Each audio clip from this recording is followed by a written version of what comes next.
하나님 말씀은 에스겔 16장, 에스겔 3장 16절에서 21절까지 말씀입니다. 에스겔 3장 16절에서 21절까지의 말씀을 우리 한 절씩 교독하시고 마지막 21절은 한 목소리로 함께 봉독합니다. 7일 후에 여호와의 말씀이 내게 임하여 이르시되, 인자야, 내가 너를 이스라엘 족속의 파수꾼으로 세웠으니 너는 내 입의 말을 듣고 나를 대신하여 그들을 깨우치라. 가령 내가 악인에게 말하기를 너는 꼭 죽으리라 할 때에 네가 깨우치지 아니하거나 말로 악인에게 일러서 그의 악한 길을 떠나 생명을 구원하게 하지 아니하면 그 악인은 그의 죄악 중에서 죽으려니와 내가 그의 핏값을 네 손에서 찾을 것이고, 네가 악인을 깨우치되 그가 그 마음과 악한 행위에서 돌이키지 아니하면 그는 그의 죽으려니와 너는 네 생명을 보존하리라. 또 의인이 그의 공의에서 돌이켜 악을 행할 때에는 이미 행한 그의 공의는 기억할 바 아니라 내가 그 앞에 거치는 것을 두면 그가 죽을지니 이는 네가 그를 깨우치지 않음이니라. 그는 그의 죄 중에서 죽으려니와 그의 핏값은 내가 네 손에서 찾으리라. 그러나 네가 그 의인을 깨우쳐 범죄하지 아니하게 하므로 그가 범죄하지 아니하면 정령 살리니 이는 깨우침을 받음이며 너도 네 영혼을 보존하리라. 아멘. 살아계신 하나님 말씀입니다. 지난주 그리고 이번 주 두 주 동안 통독하게 될 말씀은 에스겔서입니다.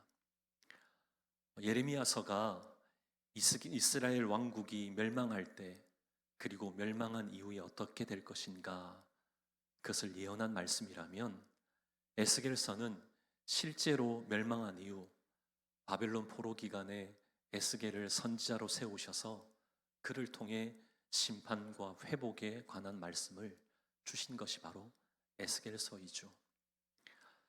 이런 에스겔의 말씀이 어떻게 시작합니까? 에스겔서 1장 1절 말씀을 보면 하늘이 열리며 하나님의 모습이 에스겔에게 보이니, 이런 말씀으로 시작하죠. 이게 어떤 의미입니까? 하나님이 그동안은 오랫동안 침묵하고 계셨는데 이제는 그들의 삶 속에, 그들의 역사 가운데 직접 개입하시겠다는 겁니다. 이 말씀은 그들에게는 축복이고요, 놀라운 기적과 같은 그런 역사의 말씀이었다는 겁니다. 이런 놀라운 은혜의 역사가 그들에게 일어났다면 오늘을 살아가는 우리에게도 일어나야 하지 않겠습니까? 지금 이곳에 예배드리는 우리의 삶 속에도 동일하게 일어나기를 소망합니다. 하늘문이 열리고 하나님이 우리 인생 가운데 직접 개입하시는 놀라운 기적 같은 역사가 우리 가운데 있기를 축복합니다. 그런가 하면 이스라엘 백성 입장에서는 어쩌면 구약 성경 전체를 통틀어서 가장 이해하기 어렵고 난해하고 혼란스러운 내용이 바로 바벨론의 포로로 잡혀간, 이 포로로 끌려간 이 사건이라는 것이죠. 왜 그렇습니까? 하나님을 섬기는 하나님 백성이 하나님을 모르는 이방인들에게 침략을 당하고 그들이 나라를 잃어버렸기 때문이라는 거죠. 더군다나 하나님이 계신다라고 믿었던 성전이 어떻게 되었습니까? 파괴되고 불타버렸잖아요. 그들의 지난 경험으로는 성소와 지성소에는 누구만이 들어갑니까? 제사장과 대제사장만이 들어갑니다. 그런데 다른 사람이 들어가면 그 즉시 죽게 되죠. 그런데 이방의 군대가 성소와 지성소를 침입해서 지성소의 휘장을 짓고 성전을 파괴했는데도 아무런 일이 일어나지 않았다는 겁니다. 이것은 이스라엘 백성들에게 충격 중에도 가장 큰 충격으로 다가왔다는 것이죠. 그뿐만이 아니라 하나님께서 이스라엘 백성들에게 사무엘하 7장과 역대상 17장을 통해서 다윗의 언약을 맺으시죠. 다윗의 왕조가 영원하리라 하나님 그렇게 약속하셨습니다. 그런데 이 다윗의 왕조가 바벨론에 의해 멸망하게 되었다는 겁니다. 이것 또한 그들에게는 혼란 그 자체였다는 거죠. 혼란과 혼돈의 연속이 계속 그들 가운데 있었던 겁니다. 그러다 보니 그들에게는 바벨론의 침략과 포로 상황이 자연스럽게 이제 하나님이 우리를 포기하셨구나. 이제는 더 이상 우리 하나님 우리를 돌보시지 않는다. 이런 생각으로 가득 차 있었다는 겁니다. 그런데 에스겔 1장 1절 말씀을 통해 하나님이 에스겔에게 어떻게 하셨다는 겁니까? 하늘 문이 열리고 하나님의 모습이 그에게 보이셨다. 하나님이 개입하신다는 이 장면, 이 하나님이 개입하시겠다는 이 말씀이 그들에게 선포되어졌다는 것이죠. 그렇다면 이 말씀이, 에스겔의 말씀이 그들에게는 어떻게 다가왔겠습니까? 그들의 모든 고정관념을 깨트리는 말씀이 되었다는 것이죠. 하나님은 예루살렘에만 계시고 그들이 정복했던 가나안 땅에만 계신 줄 알았는데, 성소에만 머무시는 줄 알았는데, 그런데 하나님이 어디에 계셨다는 겁니까? 자신들이 직접 포로로 끌려와 있는 이 그발 강가 바벨론 중에도 하나님이 함께 하시구나, 이 사실을 깨달았다는 겁니다. 그러기에 그들에게 있어서 이 에스겔의 말씀이 얼마나 감격과 감동으로 다가왔겠습니까? 그러가면 에스겔서의 전체적인 그 내용은 이스라엘 백성이 왜 멸망했는가, 그리고 어떻게 회복할 것인가, 하나님의 심판과 회복, 이 두 가지 주제를 가지고 말씀하셨던 것이죠. 이스라엘 백성들이 어디에서 넘어지고 어디에서 미끄러졌습니까? 어디에서 그들이 실패했습니까? 바로 하나님의 말씀, 그 언약을 지키는 데에서 그들은 미끄러지고 실패했죠. 또한 성전에서 자신들을 거룩해 하는 그 일에 있어서 그들은 실패하고 그들은 타락했습니다.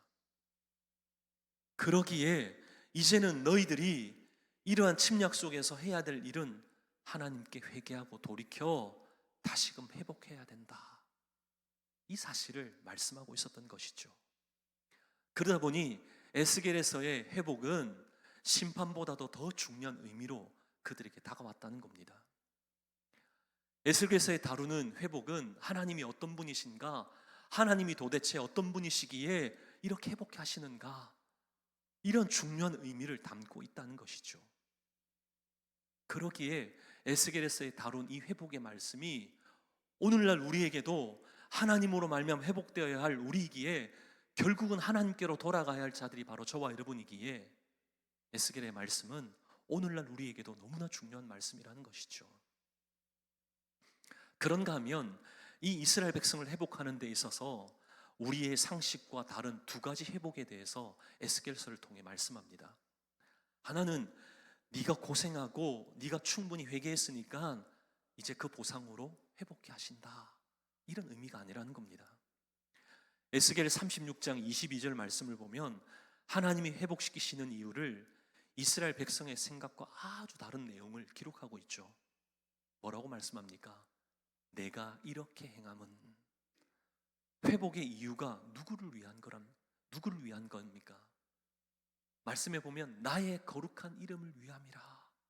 하나님의 이름, 하나님을 위해서 이렇게 행한다는 것이죠. 너희를 회복해 한다는 겁니다. 하나님의 거룩한 이름이 더럽혀졌기에 그것을 회복하기 위해서 이스라엘 백성들을 회복한다는 것이죠. 이게 어떤 의미입니까? 이제 회복된다, 그러면 모든 게 끝난다, 그냥 회복된 것으로 만족할 것이 아니라 이제는 하나님의 이름에 그 거룩에 알맞도록 하나님의 이름을 높이는데 너희의 삶을 온전히 그렇게 써야 된다, 이게 진정한 회복이다, 이 사실을 말씀하고 있는 겁니다. 그런가 하면 우리가 생각한 회복과 또 다른 하나는, 하나님은 악인의 멸망도 기뻐하지 않으신다는 것이죠. 우리가 언뜻 생각할 때 이스라엘 백성이 책망받고 하나님 앞에서 심판받아 멸망했, 그들이 또한 다 깨어졌습니다. 그런데 그들을 괴롭히고 그들을 어렵게 했던 그러한 민족들, 그러한 나라도, 악인들도 멸망하는 것, 하나님께서 당연히 기뻐하실 것이다, 그들은 그렇게 생각했다는 것이죠. 근데 하나님은 에스겔 선지자에게 두 차례에 걸쳐서 에스겔 18장 23절과 에스겔 33장 11절을 통해서 내가 어찌 악인이 죽는 것을 조금인들 기뻐하랴.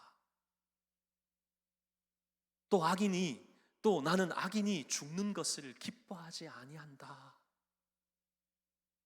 우리 하나님 이렇게 말씀하셨다는 겁니다. 하나님 마음이 어떠했는지 분명히 우리 가르쳐 주셨다는 것이죠. 또한 에스겔 33장 11절 말씀 하반절을 보면 어찌 죽고자 하느냐. 죄인들도 살 길이 있는데 왜 죽고자 하느냐. 우리 하나님의 그 간절한 마음이 여기에 담겨져 있다는 것이죠. 물론 우리 하나님이 악을 미워하시고 죄는 미워하십니다. 그러나 죄는 미워한다 할지라도 죄인은, 악인은 그래도 사랑하신다는 거죠. 그러기에 회복에 대해서 이 부분까지도 에스겔을 통해 말씀하셨다는 겁니다. 그런가 하면 에스겔의 마지막 부분이 40장부터 48장까지 성전의 회복에 대해서 말씀하십니다. 사실 이스라엘 백성이 하나님을 떠났을 때 하나님께서도 성전을 떠나셨죠. 떠나실 때 성전의 동편문으로 떠나셨다고 말씀합니다. 근데 이제는 동편문으로 떠나셨던 하나님이 다시금 동문으로 돌아오시겠다는 거죠. 이게 어떤 의미를 담고 있는 겁니까?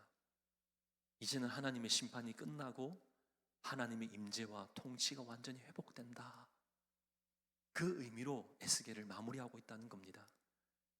방금 말씀드렸던 이 내용이 에스겔의 전체적인 그림입니다. 그리고 마지막에 성전이 회복되는 말씀을 기록함으로 우리에게 에스겔의 말씀을 보여주시는 것이죠. 많은 분들이 에스겔의 말씀이 어렵다고 이야기합니다.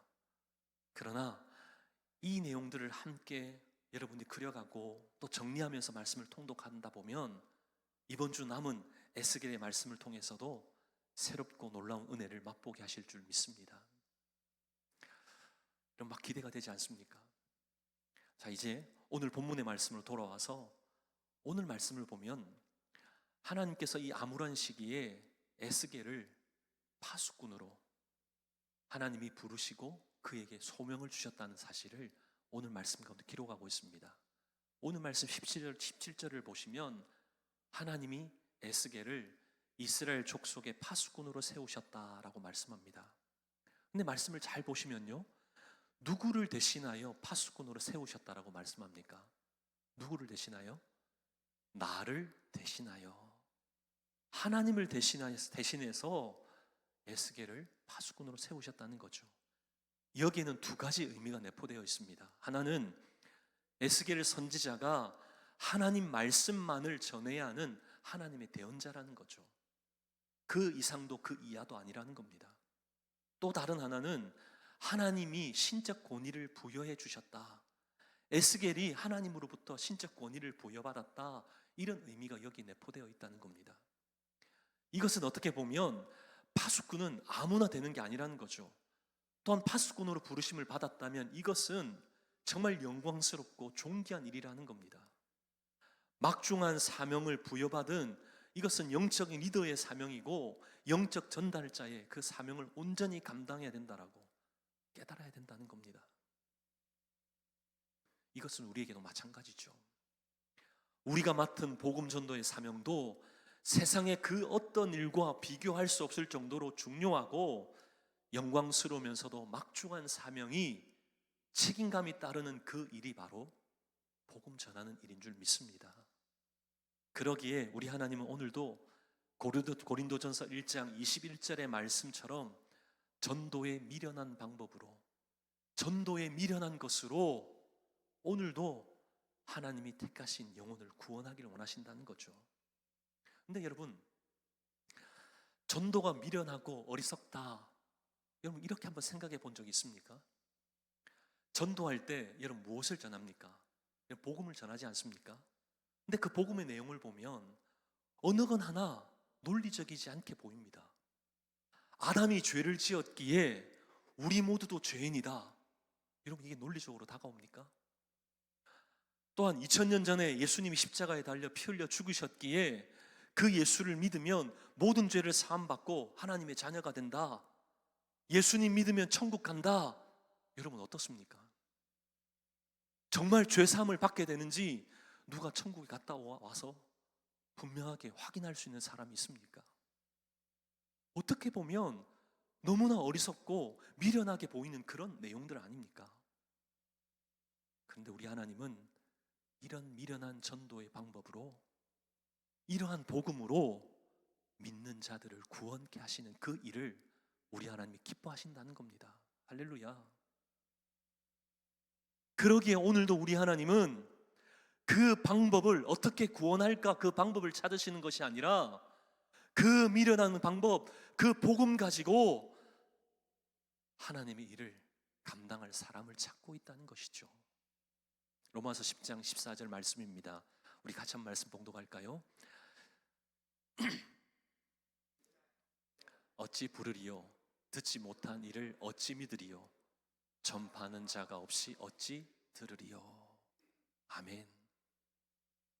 우리 하나님은 오늘도 믿고 듣게 할, 그리고 전파할 사람을 찾으신다는 겁니다. 그런 사람이 필요하다는 거죠. 하지만 하나님이 이러한 사람을 찾으셔서 우리가 그 부르심에 응답해서 쓰임받을 때 여러분이 착각하지 않아야 될 것 한 가지가 있습니다. 그것은 우리가 했다,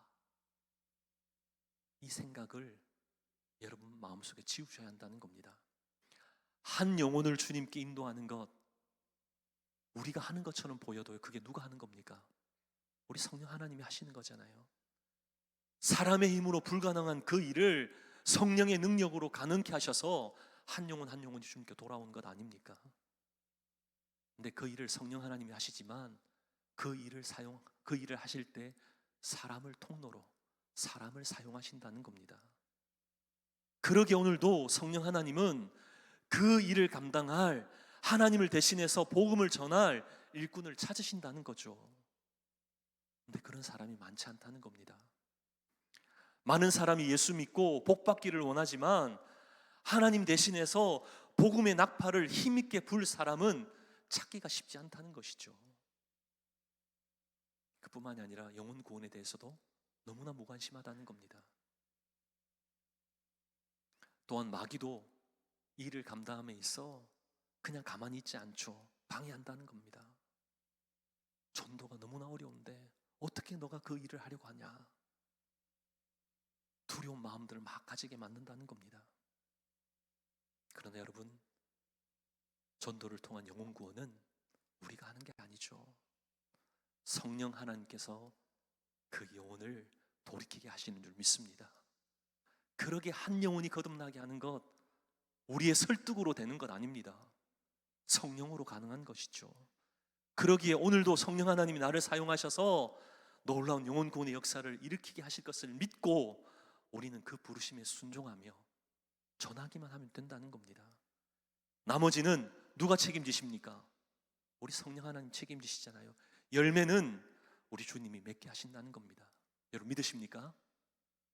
그런가 하면 오늘 말씀 11절을 다시 한번 보십시오. 파수꾼에게 우리 하나님 두 가지 사명을 주셨다라고 말씀합니다. 두 개의 동사를 통해서 말씀하고 계신데, 하나는 우리 자막을 넘겨주시면 좋겠습니다. 에스겔 3장 17절 말씀을 보면 하나는 듣고, 또 다른 하나는 뭐죠? 깨우치라. 먼저 파수꾼에게 주신 사명은 듣고 하나님 말씀을 먼저 들으라는 거죠. 이것은 에스겔 33장 7절에서도 동일하게 말씀하셨습니다. 그런즉 너는 내 입의 말을 듣고 나를 대신하여 그들에게 경고할지어다. 하나님의 입에서 나오는 말씀을 먼저 파수꾼은 들어야 한다는 것이죠. 왜 그렇습니까? 왜냐하면 파수꾼은 하나님을 대신해서, 나를 대신해서 그들에게 경고하는 사람이기 때문이라는 거죠. 말씀을 전해야 할 자들이기 때문에 먼저 말씀을 들어야 한다는 겁니다. 그러기에 파수꾼은 자기가 하고 싶은 말이나 자기가 좋아하는 말씀을 전해서도 안 되고요, 또 자기가 싫어하는 내용이라고 해서 전하기를 꺼려 해서도 안 된다는 겁니다. 파수꾼은 하나님이 전하라고 하는 그 말씀을 듣고 잘 들은 이후에 그 다음 그대로 전해야 될 사명이 주어져 있는 거죠. 그렇지 않으면 하나님이 이렇게 말씀하셨는데 자기 마음대로 왜곡되게 전할 수 있는 그런 실수를 범할 수도 있다는 겁니다. 그러기에 파수꾼의 사명은 먼저 어떻게 된다고요? 잘 들어야 한다는 것이죠. 듣고. 자, 그런가 하면 파수꾼에게 주어진 두 번째 사명이 무엇입니까? 깨우치라. 깨우쳐야 한다는 거죠. 근데 깨우쳐야 할 대상이 누구라는 겁니까? 오늘 말씀을 보면 두 부류를 말씀하고 있습니다. 19절에서는 악인을 말씀하고 21절에서는 의인을 깨우치라고 말씀하죠. 먼저 19절을 보시면 악인을 깨우치라. 근데 여기서 말하는 악인은 죄인입니다. 파수꾼은 죄인을 향해서 주시는 하나님의 메시지를 깨우치도록 선포해야 된다, 외쳐야 한다는 거죠. 아무리 많은 사람이 죽음의 길을 걸어가고 있어도 아무렇지도 않은 것처럼 여기서는 안 된다는 것이죠. 그 길이 죽음의 길이라고 그 길에 서서 그 길로 가지 못하도록 외쳐야 한다는 겁니다. 깨우쳐야 될 사명이 바로 파수꾼에게 주어져 있다는 것이죠. 근데 말씀을 계속 읽어보시면 파수꾼 이런 일을 하지 않으면 18절과 20절 말씀을 통해 뭐라고 말씀하셨습니까? 그의 핏값을 물으시겠다는 겁니다. 그의 핏값을 네 손에서 찾을 것이다. 그 핏값을 파수꾼의 손에서 찾으시겠다는 겁니다. 우리와 함께 생활했던 우리의 동료들, 우리의 친구들, 우리의 가족들, 아무리 여러분이 오랫동안 함께 그들과 잘 지냈어도 그들에게 복음 전하지 못해 그들이 예수님 모르고 죽으면 주님은 그 핏값을 누구에게 찾으신다는 겁니까? 파수꾼인 우리에게 찾으신다는 겁니다. 또한 19절과 21절 말씀을 통해서는 네 생명을, 네 영혼을 보존하리라. 파수꾼이 사명을 감당하면, 깨우치도록 그렇게 경고한다면 그 파수꾼은 죽지 않고 산다는 거죠. 그에게 핏값을 묻지 않겠다는 겁니다. 이토록 파수꾼에게 주어진 사명은 목숨만큼 중요하다는 겁니다. 그러기에 파수꾼은 지체 없이 주의 말씀을 잘 들어야 하고요, 들은 그 말씀을 악인에게 나아가서 그 죽음의 길을 향하는 그것을 막아서야 한다는 것이죠. 외쳐야 한다는 겁니다. 깨우치도록 외쳐야 한다는 거죠. 그런가 하면 파수꾼이 깨우쳐야 될 그 대상이 21절에 보면 악인뿐만 아니라 의인도 깨우쳐야 된다는 겁니다. 여러분, 이 말씀이 조금 혼동이 되죠. 여기에서 말씀하시는 이 의인은 신약에서 말씀하시는 의인을 가리키지 않습니다. 신약에서 말씀하시는 의인은 예수 그리스도를 믿고 구속함을 입은 사람, 더 이상 죄의 진노 아래에 있지 않는 사람, 예수 그리스도 십자가의 공로로 말미암아 의롭다 칭함을 받은 성도, 하나님의 자녀를 의미하죠. 신약에서는 그 의미입니다. 의인이. 근데 여기에서는요, 21절에서 말하는 의인은 예수님을 믿고 의롭게 된 사람을 의미하는 게 아니라 그냥 윤리적으로 착하게 살고 선을 행하는 사람을 의미하는 거죠. 믿는다라고 말은 하지만 실상을 하나님을 떠나 여전히 죄악의 가운데 있는 그런 악한 사람을 의미하는 겁니다. 이것을 오늘날의 의미로 살펴보면요, 어려서부터 교회를 다녔지만 지금은 하나님으로부터 멀어져 있는 사람, 한때 교회를 다녔다 할지라도 지금은 세상 속에서 여전히 죄 가운데 빠져 있는 예수님을 믿지 않는 사람을 말씀하는 겁니다. 쉽게 말씀드리면 잃어버린 영혼, 잠자는 영혼이죠. 파수꾼은 이런 사람들을 일깨워야 한다는 것, 깨우쳐야 한다는 겁니다. 이런 파수꾼에게 주어진 이 사명을 감당하게 되면 여러분, 말씀 가운데 뭐라고 말씀합니까? 모두가 산다라고 말씀하잖아요. 악인도 깨우쳐 살 수 있게 되고 의인도 그 말씀 가운데 책망받아 깨우쳐 그들도 다시금 세움을 입는다는 겁니다. 무엇보다도 파수꾼인 자기 자신도 살게 되는, 살기 열리는 그런 은혜가 임하게 된다는 것이죠. 그러기에 파수꾼은 잘 듣고 그런 다음 깨우칠 그 사명을 잘 감당해야 한다는 겁니다. 그런가 하면 마지막으로 이 파수꾼의 사명은 누구에게 주어진 겁니까? 여러분, 오늘 말씀에 에스겔에게 주어졌다라고 분명히 말씀하기에 나는 별 상관없겠지, 에스겔 주신 말씀인데 그냥 이렇게 여기면 안 된다는 것이죠. 오늘을 살아가는 저와 여러분도, 저와 여러분에게도 주신 사명이라는 겁니다. 교회의 모든 직분자, 모든 성도는 영적으로 깨어있는 파수꾼인 줄 믿습니다. 영적인 파수꾼이라는 거죠. 여러분 인정하십니까? 그다음 저를 한번 따라해 주시죠. 우리는 영적 파수꾼입니다. 다시 한번 힘차게, 우리는 영적 파수꾼입니다. 이제는 옆에 계신 분을 향해서요, 당신은 영적 파수꾼입니다. 당신은 영적 파수꾼입니다. 정말 그렇습니까? 우리가 하고 싶어서 기분 내키기에 우리의 마음의 바람이고 소원이어서 이 사명 감당한 것 아니잖아요. 하나님이 우리에게 그 일을 맡기셨기에 파수꾼의 소명을 감당해야 하는 줄 믿습니다. 근데 여러분, 오늘 이 말씀이 기록된 3장의 말씀을 쭉 읽다 보면 눈에 들어오는 단어가 한 단어 있을 겁니다. 에스겔을 부르시기에 앞에 보면 인자야, 인자, Son of Man입니다. 이 말씀이 1절, 3장 1절, 3절, 4절, 10절, 15절, 25절 몇 번입니까? 무려 6번이나 나옵니다.